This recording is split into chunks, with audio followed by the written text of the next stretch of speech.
widowed Mafia boss disguises himself as a poor veteran searching for a genuine mother for his daughter.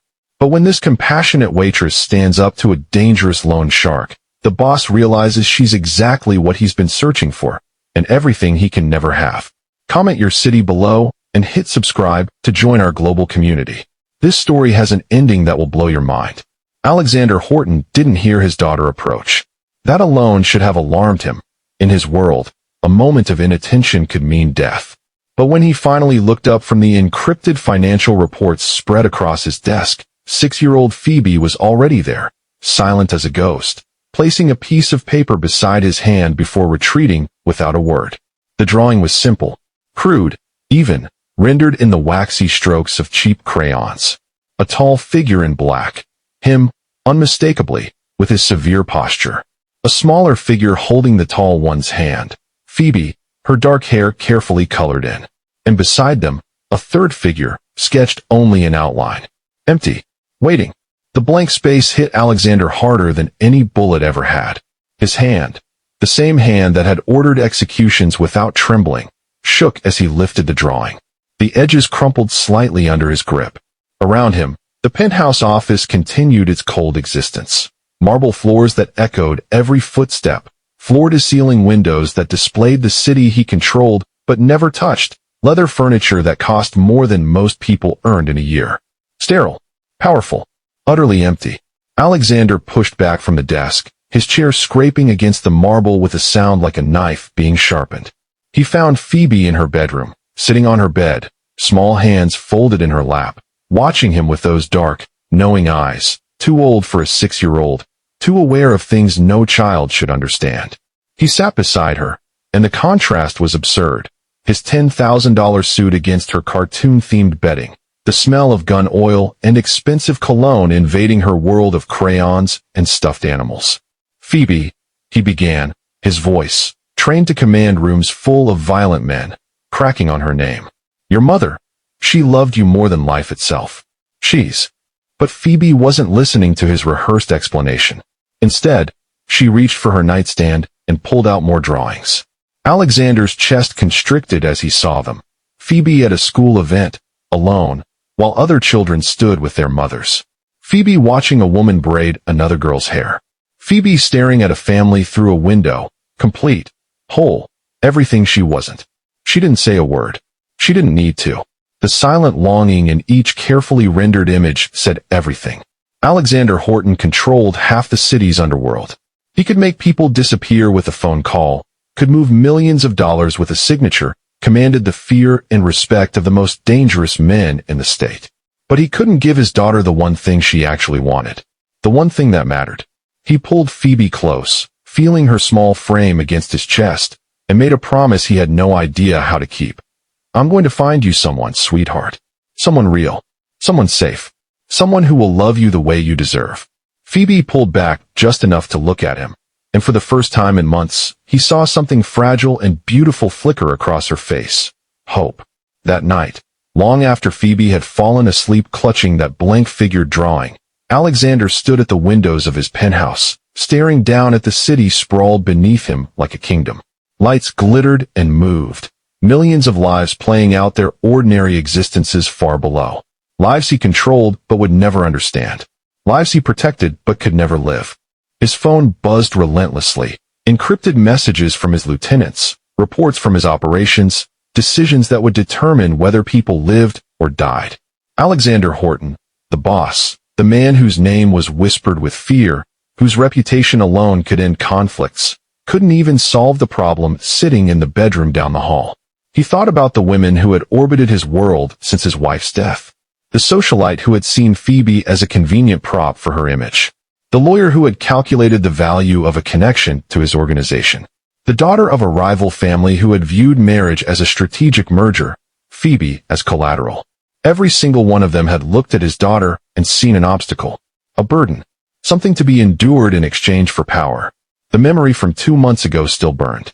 He had allowed Sophia, elegant, poised, seemingly perfect, to join them for dinner. But when Phoebe had accidentally knocked over a glass of wine, staining Sophia's designer dress, the mask had shattered. The contempt in her eyes, the sharp intake of breath, The way she had jerked away from Phoebe's tearful apology, as if the child were contaminated. Alexander had ended the evening immediately. Sophia had been escorted out by his security and told never to return. But the damage was done. Phoebe had seen that look, that rejection, and she had retreated further into her silence. That was when Alexander understood the fundamental impossibility of his situation. Everyone knew who he was. Everyone knew about the power, the money, the violence that came with his name. How could he ever find someone genuine when his very presence triggered calculations about survival and status rather than authentic human connection? His reflection stared back at him from the dark glass. A man in his prime, imposing, cold-eyed, dangerous. He had conquered the criminal underworld through ruthlessness and absolute control. But he was losing the only battle that truly mattered. Boss Marcus, his most trusted advisor, appeared in the doorway, the only person allowed to approach without announcement. Everything secure? Marcus had been with him for 15 years. The man knew every secret, every operation, every sin. If anyone would understand, it would be him. I need to disappear, Marcus, Alexander said quietly. Not permanently, but long enough to find someone who doesn't know what I am. Someone who can look at Phoebe and only see a child who needs love. Marcus studied him for a long moment, his weathered face betraying no surprise. You're thinking of going undercover. Not as the boss. As nobody. Exactly, Alexander said, the plan crystallizing even as he spoke. I need to see how people really are when there's nothing to gain. When there's no power to chase, no organization to join. Just a man and his daughter. The next morning, Alexander Horton made a series of decisions that would have shocked anyone in his organization. He summoned Marcus to his office at dawn and laid out explicit instructions. Marcus would assume operational control as acting boss. All critical decisions would be relayed through encrypted channels.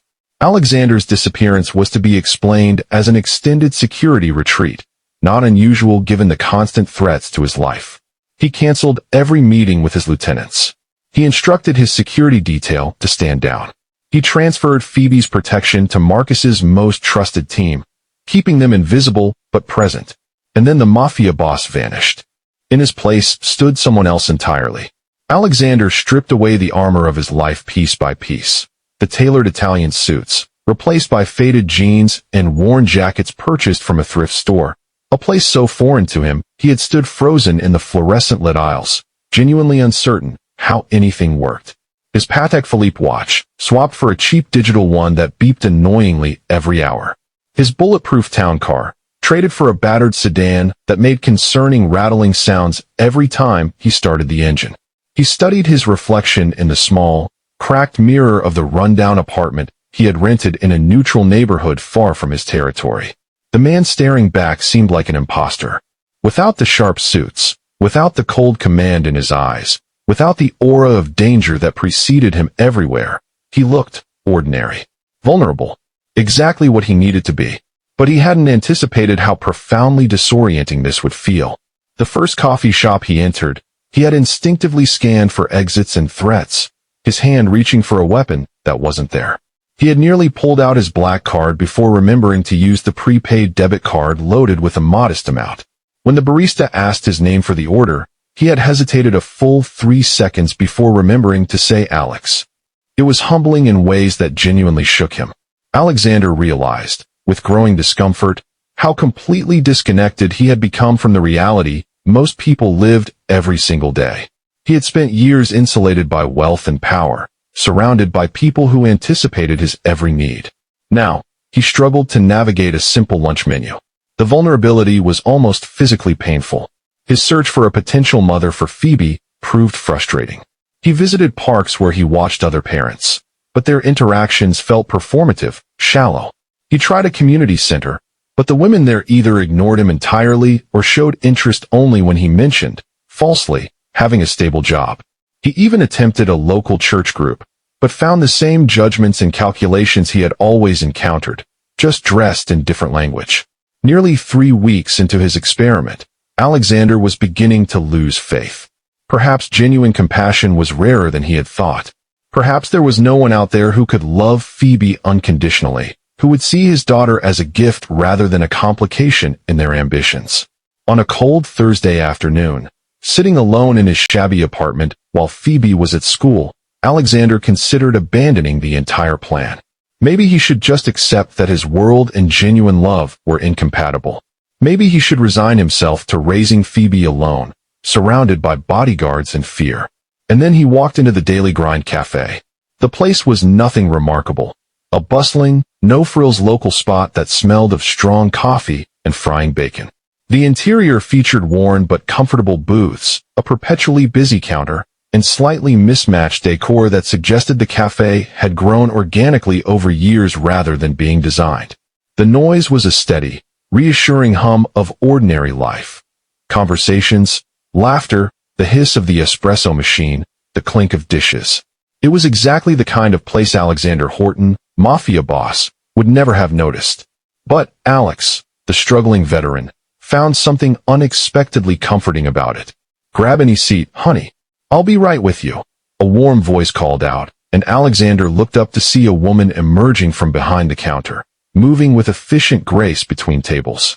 She was beautiful in an unadorned way, practical clothing, hair pulled back for work, but with an energy that seemed to illuminate the entire space. There was strength in her movements, a confidence that came from genuine competence rather than performance. Alexander slid into a booth near the window, watching as she refilled coffee cups while simultaneously taking an order, never losing track of either conversation. But what caught his attention, what made something tighten in his chest, was what happened next. A young dishwasher emerged from the kitchen, barely out of his teens, eyes red-rimmed and frightened. Behind him came a man Alexander recognized instantly by type if not by face, a loan shark. Cheap suit, cheaper cologne, the kind of predator who fed on desperation. The loan shark grabbed the kid's arm, voice low and threatening.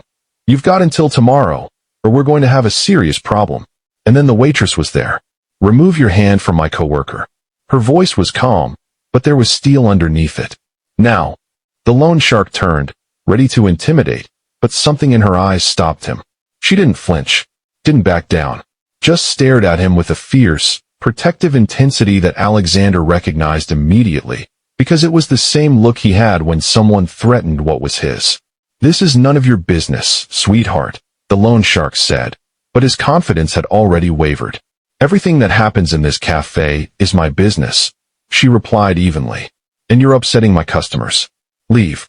Don't come back." The loan shark measured her for a moment, then apparently decided it wasn't worth the scene. He released the kid and walked out, throwing a threatening look over his shoulder that she didn't even acknowledge. She turned to the dishwasher, her entire demeanor shifting to warmth. "Tommy, take your break. We'll figure this out together, okay? You're not alone." The kid nodded, clearly fighting tears, and disappeared into the back. Then she turned to Alexander's table, and that fierce protectiveness softened into genuine warmth. "Sorry about that excitement. Welcome to the Daily Grind. I'm Kate. What can I get you?" Alexander found himself unable to look away from her eyes, clear, direct, unafraid. "Kate. That's a strong name." She smiled, and it was like sunlight. "My mom always said I'd need a strong name to match my stubborn personality." She was right. "Now, you look like you could use some coffee and maybe our special, meatloaf that'll actually make you believe in comfort food again." He ordered without really hearing himself, too focused on the woman in front of him. The way she had stepped between that predator and her co-worker without hesitation. The fierce maternal protection in her eyes. The genuine care when she'd comforted the frightened kid. This was different. This was exactly what he'd been searching for. As Kate walked away to put in his order, Alexander felt something stir in his chest that he hadn't experienced since his wife died. Hope. But beneath it, darker and more complex, was the growing weight of the lie he was building. Because Kate had just stood up to a small-time loan shark. How would she react when she discovered that the poor veteran she was being kind to was actually the most dangerous man in the city? Little did he know, that question would soon be answered in the most devastating way possible. And before we continue, I'd love to know where you're watching from. Leave your city in the comments below. And if you're enjoying this story, please like and subscribe for more. Now, let's see what happens next. Alexander stood in his walk-in closet the next morning, surrounded by rows of perfectly tailored suits that cost more than most people's monthly rent. Each one was a piece of armor, carefully selected to project power, control, and the unmistakable message that he was untouchable. He ran his hand along the sleeve of a charcoal Tom Ford, the suit he'd worn when he'd negotiated the truce with the Valdez family. Blood had never touched it, but 3 men had died because of decisions made while he wore it. He thought about the women who had seen these suits and immediately calculated their worth. Vanessa, who had researched his net worth before their first date and casually mentioned her preference for diamonds over pearls. Elena, who had asked about his business portfolio within 10 minutes of meeting Phoebe, barely glancing at his daughter. Sophia, with her designer obsession and thinly veiled contempt for anything or anyone she deemed beneath her station. Not one of them had ever asked Phoebe what her favorite color was. Not one had noticed the way his daughter's eyes lit up when she drew, or how she hummed softly when she felt safe. They had seen a powerful man's child, an obstacle to navigate or a prop to utilize, never a little girl desperate for love. Alexander pulled out a suit bag and began selecting items to store away. The ritual felt almost ceremonial, like shedding skin. With each expensive piece he removed, he felt the weight of his identity shifting. This was necessary. This was the only way. An hour later, Chris entered the penthouse office without knocking, a privilege only he possessed after 15 years of absolute loyalty. He took in the scene immediately. Alexander in casual clothing for the first time in memory, boxes being packed by staff who had been sworn to silence, documents spread across the desk outlining operational protocols.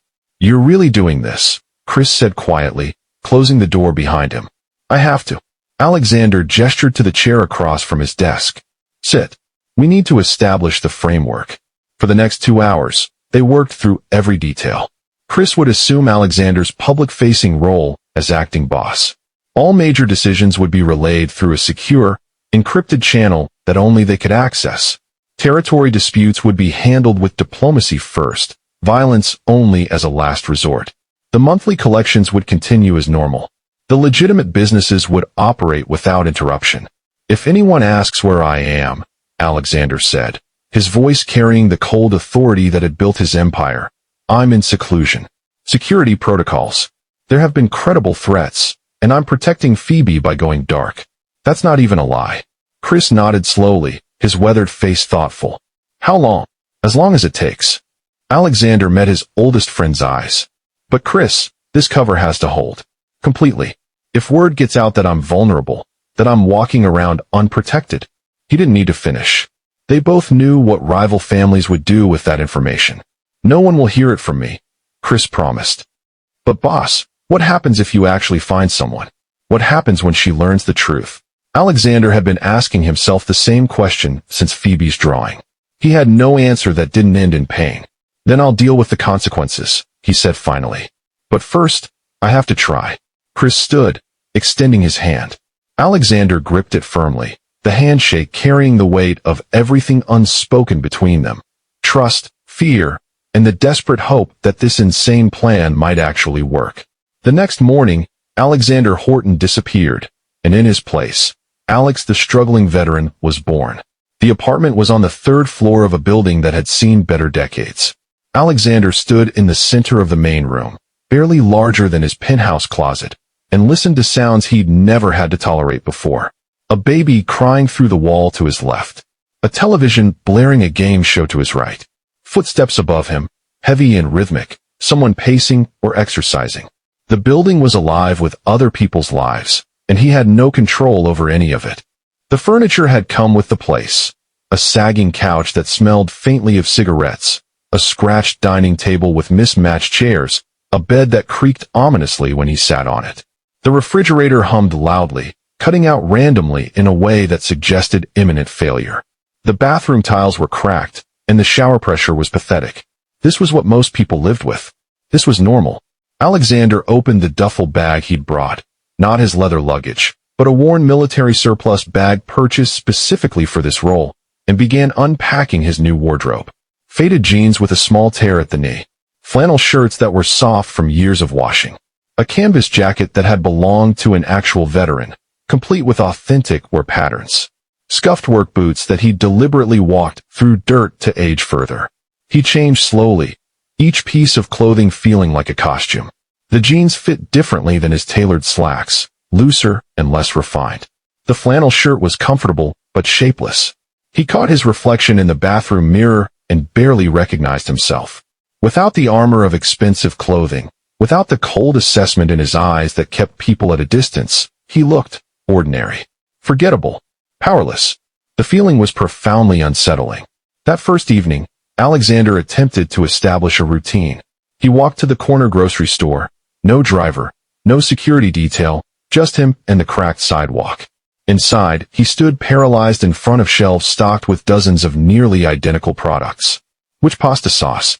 Which bread? In his previous life, personal chefs had handled these decisions. His housekeeper had stocked his kitchen with the finest ingredients without him ever thinking about it. Now he stood alone, holding a can of soup, reading the price tag, and trying to calculate if it fit his assumed budget. A woman reached past him impatiently, grabbing what she needed without apology or acknowledgement. No one recognized him. No one feared him. No one even noticed him. The checkout process was its own humiliation. He fumbled with the cash, and used to handling small bills. The cashier, barely 18, sighed with obvious impatience as he counted out exact change. Next, she called before he'd even finished gathering his single plastic bag. Walking back to the apartment, Alexander felt the vulnerability like a physical weight. No bulletproof car waiting at the curb. No armed men watching his back. Just a man carrying groceries in the gathering darkness, completely exposed. His phone buzzed, the encrypted one, not the cheap burner he carried for his cover. A message from Chris, all quiet. Phoebe asking about you. Stay safe, boss. Alexander stood outside his building, shopping bag in hand, and reminded himself why he was doing this. Phoebe's drawing. The empty space waiting to be filled. A daughter who deserved more than his dangerous world could offer. He climbed the stairs to his apartment, each step taking him further from everything he'd built and closer to something he desperately hoped was real. The first week, Alexander tried the local park. He sat on a bench near the playground, watching mothers supervise their children, trying to discern who might possess the qualities Phoebe needed.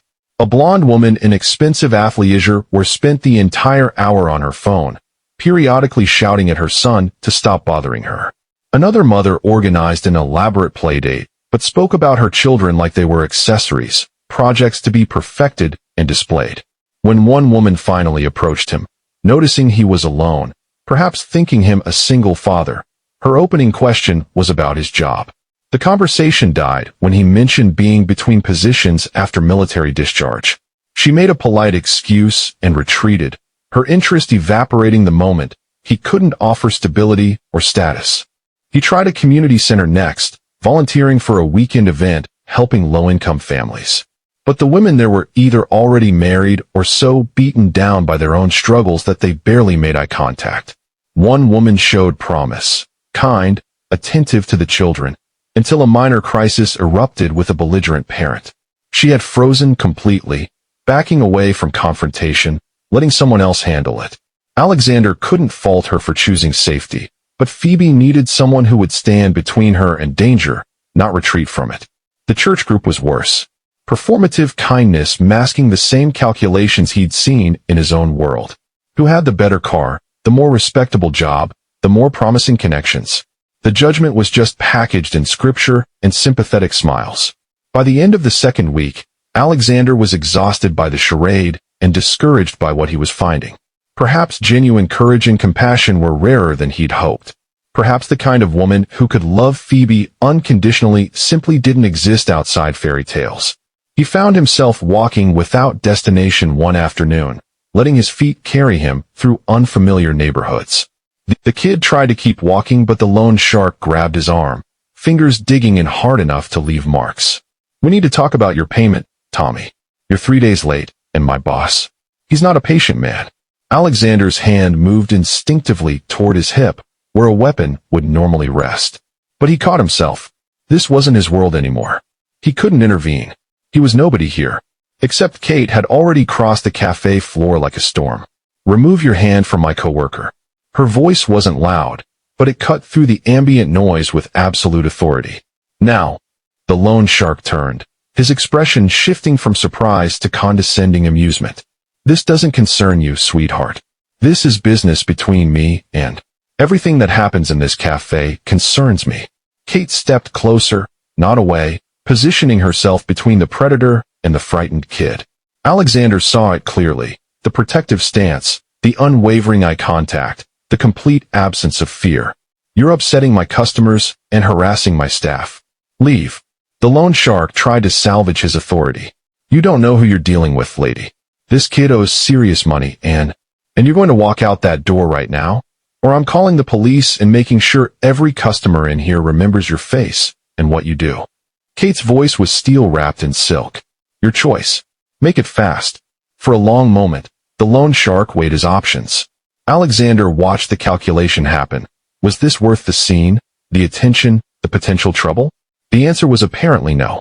He released Tommy's arm with a shove and headed for the door, throwing back a weak threat about this not being over.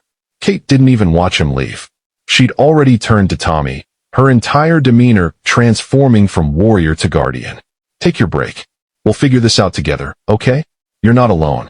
Alexander sat frozen in his booth, his coffee forgotten, staring at the woman who had just done what most trained men wouldn't dare. Alexander returned to the daily grind the next morning, and the morning after that. By the end of the week, he had a regular booth and a usual order, black coffee, and whatever Kate recommended that day. She had a gift for reading people, somehow knowing when he needed conversation and when he needed silence. He told himself he was being thorough, that proper reconnaissance required patience and observation. But the truth was simpler and more dangerous. He was captivated. Kate worked double shifts most days, arriving before dawn to prep and staying until the dinner rush ended. But she never seemed diminished by it. Between the breakfast and lunch crowds, she'd sit at the counter doing paperwork, and Alexander noticed the letterhead, Haven House Women's Shelter. When an older waitress asked about her volunteer shift, Kate shrugged it off like it was nothing. Just a few hours on Thursday nights, she said, refilling salt shakers, helping with intake and making sure the kids have someone to talk to. It's not a big deal. But Alexander knew it was. Thursday nights were when the cafe made most of its tip money from the after-work crowd. She was sacrificing income to help strangers. The following week, he witnessed the brother situation. A young man, early 20s, with Kate's same dark hair and strong jawline, came in during the lunch rush looking agitated. Kate immediately ushered him to a back booth, bringing him food he clearly couldn't afford. Alexander was close enough to hear fragments. Something about an ex-girlfriend showing up at his apartment, refusing to leave, making threats. The kid was scared, talking about maybe just giving her another chance to make the problem go away. Kate's response was immediate and uncompromising. Absolutely not, Danny. She put her hands on you. She broke your phone. She threatened to lie to the police about you. Her voice was low but fierce. You do not negotiate with people who hurt you. You set boundaries and you enforce them. I'm coming over tonight, and we're changing your locks. And if she shows up again, we call the cops. No discussion. Danny tried to protest. It wasn't that serious. He could handle it. He didn't want to cause trouble. Kate gripped his hand across the table. You're my brother. Protecting you will never be trouble. You deserve to feel safe. Danny, that's not negotiable. Alexander watched her walk away to handle another table. This woman who worked herself to exhaustion and still found energy to volunteer at shelters and protect her brother from toxic relationships, who stood up to loan sharks and refused to let the people she cared about settle for less than they deserved. This was what Phoebe needed. Not someone who would tolerate his daughter's presence, but someone who would go to war for her. Someone whose protective instincts weren't performative but bone-deep and automatic. Kate Phillips possessed the exact maternal fire he'd been searching for. The fierce, unwavering loyalty that would make her the kind of mother who wouldn't just care for Phoebe, but would fight the world to keep her safe. And Alexander was falling for her, which made everything infinitely more complicated. It started with small conversations during slow afternoon hours. Kate would refill his coffee and linger at his table, asking about his day, and Alexander would feed her carefully constructed pieces of his false life. He'd served overseas, vague enough to be unverifiable. The transition back to civilian life had been harder than expected. He was doing odd jobs, handyman work, trying to build something stable for his daughter. The lies came easier than they should have, each one meticulously crafted to sound authentic. He'd done his research, talked to actual veterans, Memorize details that would hold up under casual scrutiny. But every time Kate's eyes softened with sympathy, every time she touched his hand and said she understood how hard it must be, the guilt crawled deeper under his skin. 3 weeks in, she invited him to stay after closing. The cafe was quiet, chairs upturned on tables, the smell of cleaning solution mixing with lingering coffee. Kate brought 2 slices of pie, homemade, she admitted shyly, testing recipes. "I've been saving," she said, sitting across from him in a booth. "For years now. I want to open my own place. Not a cafe exactly, but a community bakery. Somewhere people can gather, where I can teach kids to bake, offer job training to women getting back on their feet." Her eyes lit up when she talked about it, the dream so vivid he could see it taking shape in her words. "Probably sounds stupid to someone who's seen real problems." "It's not stupid," Alexander said, and meant it. "It's the most genuine thing I've heard in years." Kate smiled, but something vulnerable flickered across her face. "My ex said I was being unrealistic, that I should be grateful for what I had instead of always reaching for more." She traced patterns in the condensation on her water glass. "He left about 6 months before I'd saved enough for the down payment. Said I loved my dreams more than I loved him. Maybe he was right. He was wrong." The words came out harder than Alexander intended. "He couldn't handle that you knew your own worth." She looked up at him, really looked at him, and Alexander felt something crack in his chest. "You get it," she said softly. "Most people don't. They think ambition means you're ungrateful or selfish. But you understand that wanting more doesn't mean you don't appreciate what you have." He wanted to tell her the truth right then. Wanted to confess that he understood because he'd built an empire on ambition, that he knew exactly what it meant to be told your drive made you unlovable. But the lies were already a wall between them, and every moment that passed made it higher. "My ex also said I have abandonment issues," Kate continued, attempting lightness. "That I push people away before they can leave me. He diagnosed me over breakfast, and then proved his point by leaving." Alexander reached across the table, covering her hand with his. "Anyone who left you is an idiot." The smile she gave him was worth every piece of his blackened soul, and that terrified him more than any rival ever had. Alexander's hands were unsteady as he helped Phoebe out of the car Saturday morning. He'd faced down armed rivals without flinching, had negotiated life-and-death deals with perfect composure, but walking his daughter into the daily grind felt like stepping into an ambush with no backup plan. "Remember," he said quietly, crouching to Phoebe's level. "My name is Alex here, okay? Just Alex." Phoebe nodded solemnly, clutching her small backpack, the one filled with her drawing supplies that went everywhere with her. The cafe was busy with the weekend breakfast crowd, but Kate spotted them immediately. Her face lit up with surprise and something warmer when she saw Phoebe. "Well, hello there. You must be the famous daughter I've been hearing about." Phoebe pressed closer to Alexander's leg, suddenly shy.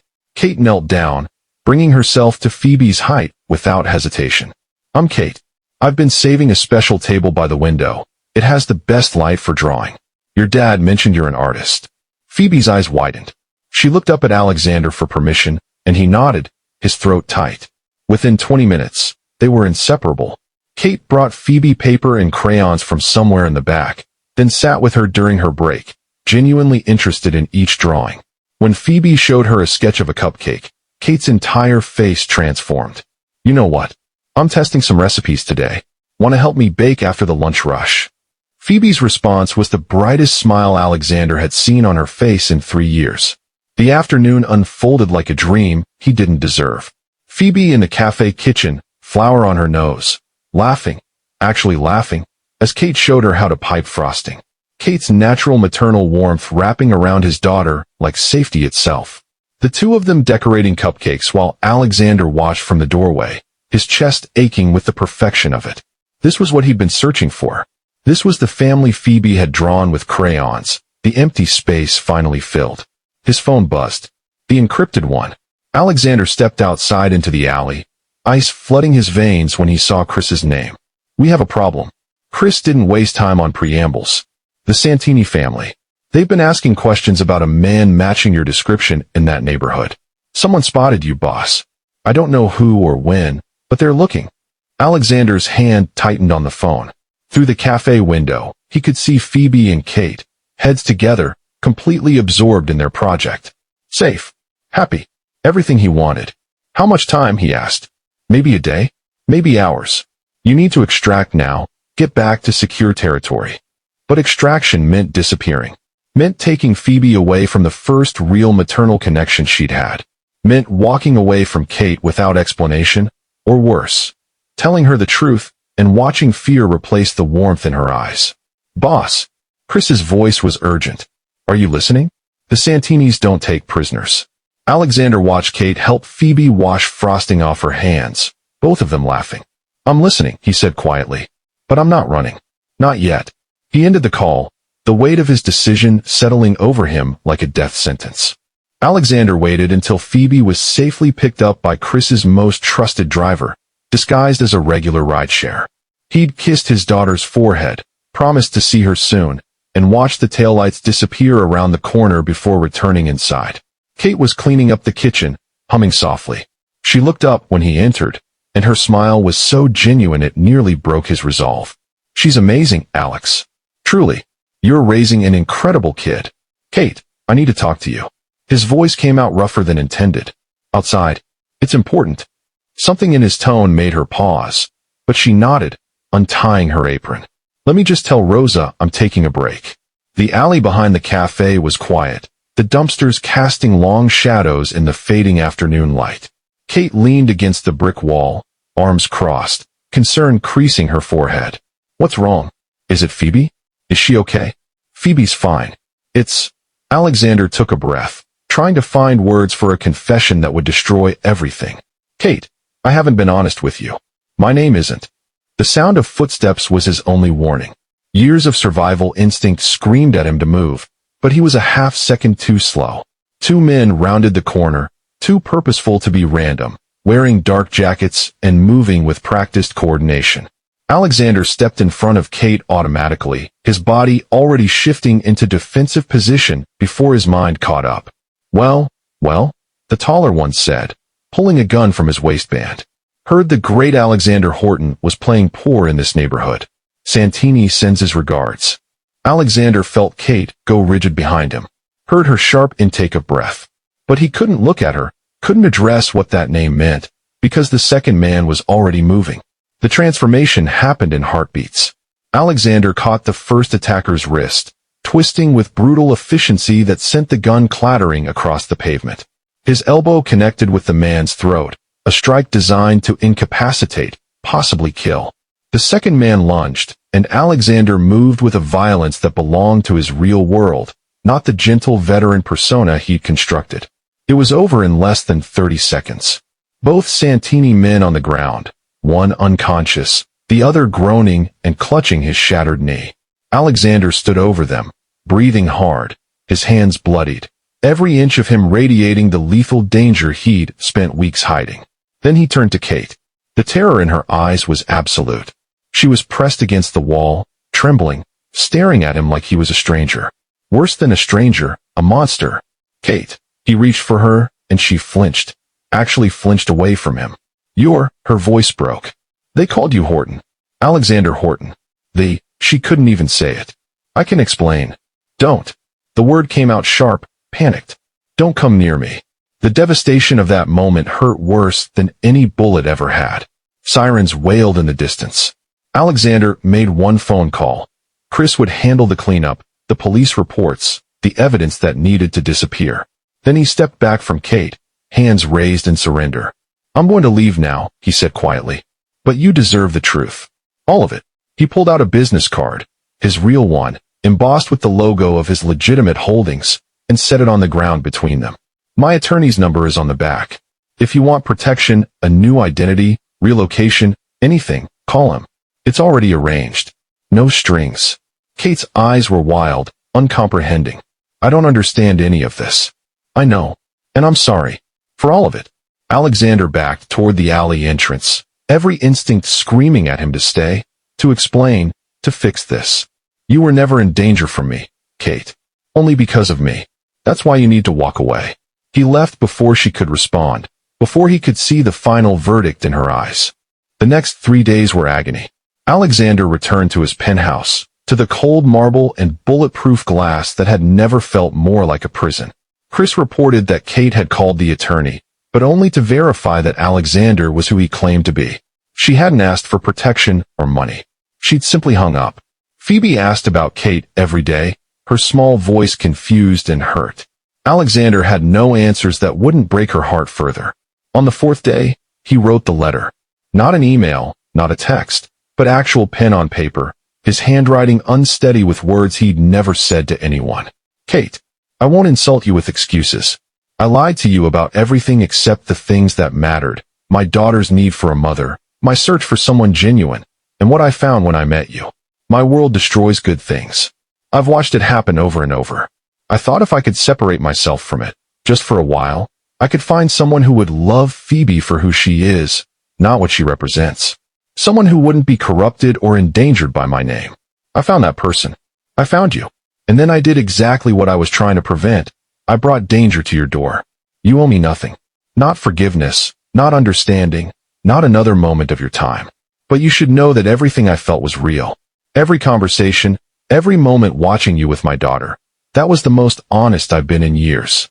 The man you met in the cafe, that's who I wish I could be. The man in the alley, that's who I am. You deserve better than both. Alexander. He had it delivered by courier, no return address, no expectation of response. 2 days later, his phone rang. Unknown number. I'll meet you. Kate's voice was steady but strained. The cafe. Tomorrow morning. Early, before it opens. She was waiting when he arrived, sitting in their usual booth. Alexander slid in across from her, maintaining distance, letting her control everything. I spent a week being terrified, Kate said without preamble. Then I spent 3 days being furious. Then I read your letter about 50 times and realized something. She finally met his eyes. I hate the lie. I hate that you put me in danger. But I'm in love with the real you, all of you. The father desperate to protect his daughter. The man who sat in my cafe for weeks, just observing. And yes, even the dangerous one who stepped between me and those men without hesitation. Alexander's throat closed. Kate, you don't know what you're saying. My life is dangerous. I know. I'm not stupid, Alexander. His real name sounded strange in her voice. But I also know what I saw. Phoebe needs a mother. And her voice wavered. I need you both. This won't be safe. I know. Kate reached across the table, her hand trembling but determined. But it'll be real. And that's worth fighting for. Alexander took her hand, holding it like salvation itself. Thank you for spending these moments with Alexander, Kate, and Phoebe. If you enjoyed their journey, I'd love to have you join our growing community of story lovers. Subscribe to make sure you don't miss what happens next. Until the next story, take care.